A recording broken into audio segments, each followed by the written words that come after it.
Listen to that. That is the only drum that mattered. In the silence before the charge, in the stillness of the tent before dawn.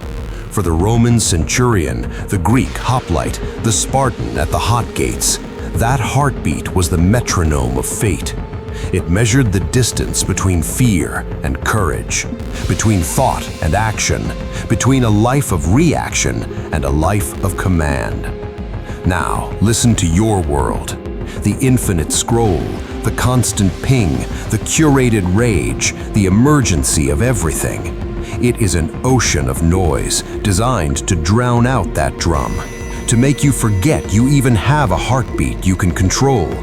It sells you distraction and calls it connection. It sells you anxiety and calls it news. It makes you soft and tells you it's progress. But inside you, that drum still beats, a relic of an older, harder, clearer time. A time when philosophy was not an academic exercise, but a survival manual. When the mind was not a browser with 50 tabs open, but a spear, pointed, balanced, and lethal in its purpose. What if the answer to 2026 isn't another app, another guru, another life hack from a screen? What if the answer is already in you, written in your bones, a code waiting to be booted up? I am the mental Spartan, and today we leave the shallows of modern self-help and dive into the deep, dark waters of ancient wisdom. We are not here for inspiration, we are here for transformation, for forging. This is a manual for the modern battlefields of your life, your career, your relationships, your own chaotic mind. Here are 9 ways to live like an ancient warrior in 2026. Prologue: The Warrior's Paradox. Before we step onto the path, we must understand the ground. The ancient warrior, from the Stoic philosopher king to the samurai, lived a paradox. He was a master of violence, whose ultimate goal was peace. Not the peace of a quiet room, but the peace of an unassailable mind. His external wars were inevitable. His internal war was the only one he was determined to win. This is our guiding star. We are not seeking conflict with the world. We are seeking victory over the weaker, lazier, more fearful versions of ourselves. In 2026, your first enemy is not out there. He is in the mirror. He is the part of you that chooses the pillow over the dawn, the scroll over the book, the complaint over the solution. Recognize him. Today, we begin his retraining. The Warrior's Foundation, the Inner Citadel. Way 1, the Discipline of Perception, the Sacred Pause. Imagine 2 warriors receiving the same news. The enemy outnumbers us 5 to 1. The first feels his stomach drop, sees only the crushing odds, his mind already writing the story of his defeat. The second sees the same number, and then his training kicks in. He thinks, tight terrain favors the defender. Their large force will be clumsy. This is the moment my legend is made. This is prohairesis, your commanding faculty. The Stoics called it the inner citadel. It is not what you look at, but how you see. In 2026, your primary weapon is this pause between event and judgment. Practice it like a drill. The angry email? Pause. The missed deadline? Pause. The unexpected bill? Pause. In that space, you reclaim your sovereignty. You install the filter. Ask the warrior's question. What is the fact stripped of my panic, my narrative, my ego? The fact is neutral. Your judgment gives it power. Master this, and you have mastered the first rule of engagement. Way 2, the armor of voluntary discomfort, the daily invitation to strength. Comfort is the killer of potential. The ancient world knew this in its bones. The Spartan agoge, the samurai's austerity, the cynic philosopher living in a tub. These were not punishments, they were strategic deprivations. Why? To prove a fundamental truth. I am more than my circumstances. Seneca wrote, "Set aside a certain number of days during which you shall be content with the scantiest and cheapest fare, with coarse and rough dress, saying to yourself the while, 'Is this the condition that I feared?'" This is anti-fragility in action. In 2026, you must invite the cold, the hard, the inconvenient into your life, not as a masochist, but as a strategist. Take the stairs, fast from social media for a day, have the difficult conversation you've been avoiding, sleep on a harder surface. Each act is a rep.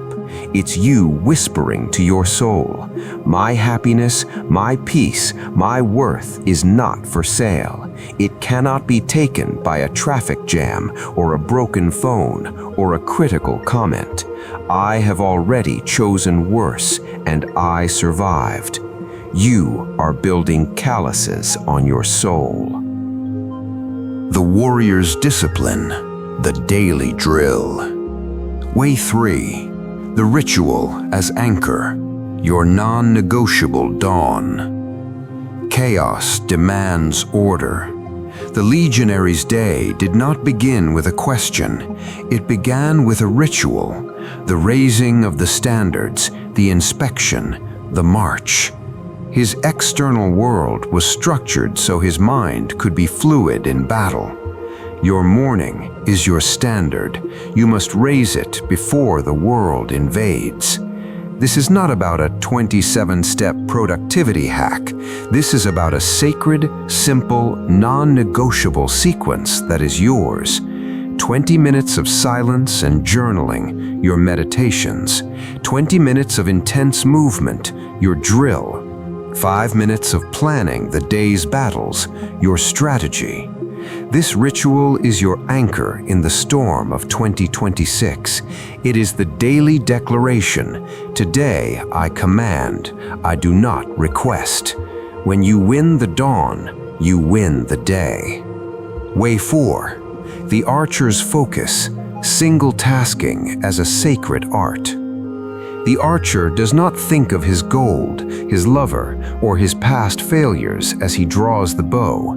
There is only the breath, the creak of the wood, and the target.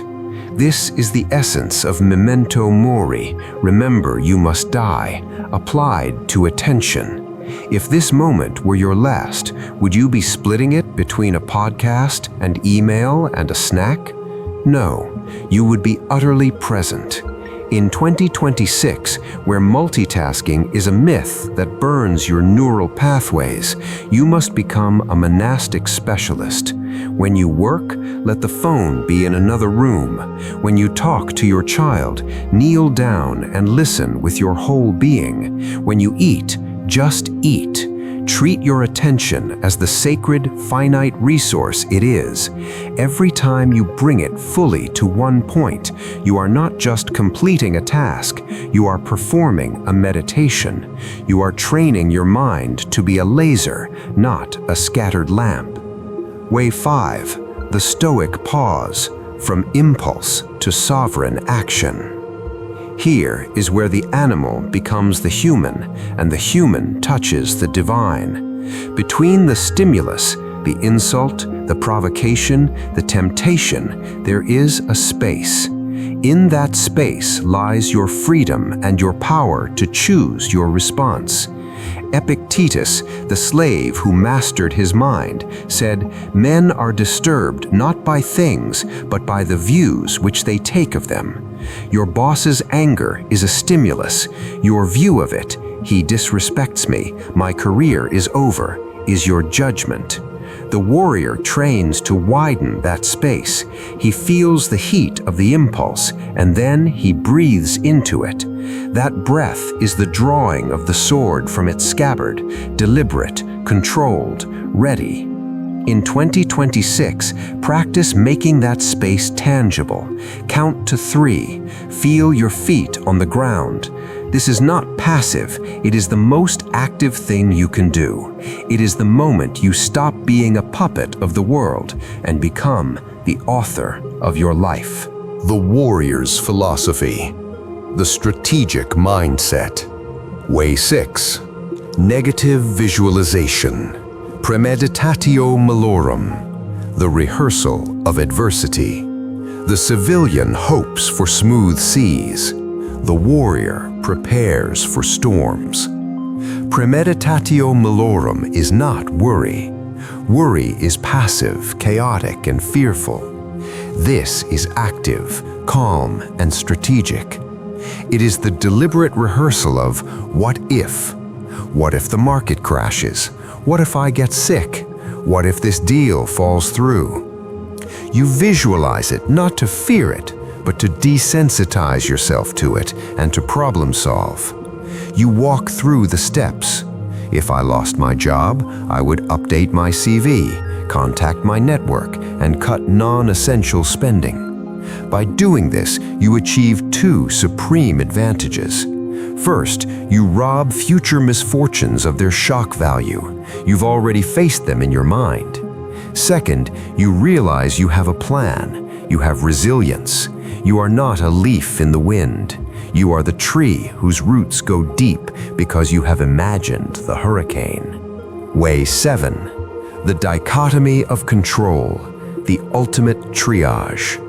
This is the atomic unit of Stoic wisdom. The warrior's daily triage. You must take every single thing in your life, every worry, every goal, every interaction, and ruthlessly sort it into 2 piles. Circle of control, my actions, my efforts, my attitudes, my values, my judgments, my character. Circle of noise, everything else. The weather, the past, other people's opinions, traffic, market fluctuations, outcomes. Your mission starting now is to invest 100% of your energy, your emotion, and your effort into the first circle, and to develop a serene, almost indifferent detachment from the second. Your presentation is in your control. The client's reaction is not. Your training is in your control. The race result is not. This is the source of inhuman confidence. You walk into any situation knowing you have done all you can with what is yours. The rest is not your burden to carry. Release it. Way 8. Amor fati, the love of your fate. This is the pinnacle. It is not enough to just accept what happens. The warrior loves it. Amor fati, the love of fate. Because every single thing that happens, the setback, the loss, the obstacle, the pain, is now fodder for your growth. It is the fire that tempers your steel. Marcus Aurelius wrote, "The impediment to action advances action. What stands in the way becomes the way." This is the mindset shift that turns victims into legends. The project that failed, it is now the brutal lesson that taught you more than any success could. The heartbreak, it is the chisel that sculpted your empathy and resilience. In 2026, practice whispering to every obstacle, "You, I was waiting for you. What did you come to teach me?" This is how you turn lead into gold. This is how you become unstoppable. The warrior's purpose, the higher cause. Way 9.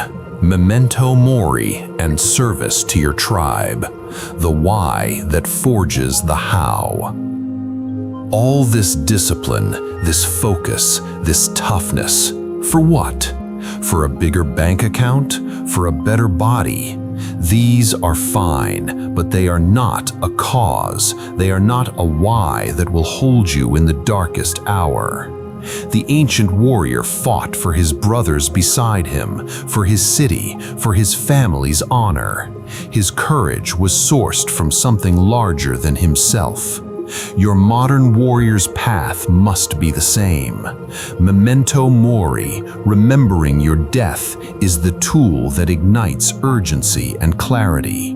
It asks, is this trivial worry worthy of my limited, precious heartbeats? But it is service to your tribe that gives it direction.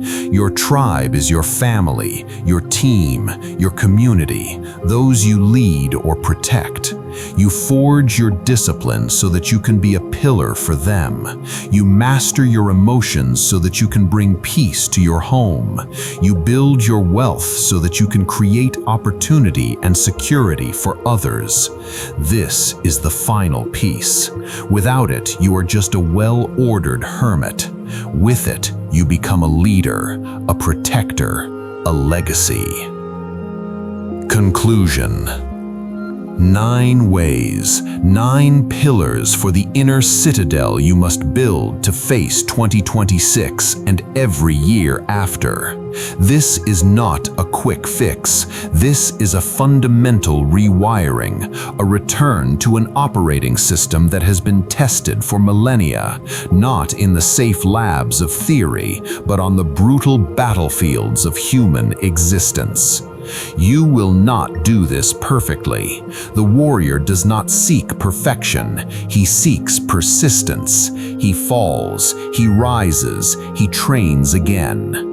So, your mission, should you choose to accept it, begins not tomorrow, but in the next breath. Pick one of these ways, just one. The pause, the cold shower, the morning ritual. Drill it for 1 week, make it yours, then add another. This channel, Mental Spartan, is your campfire, your training ground. Every week we gather here to go deeper, to strengthen the resolve, to share the tools of self-mastery.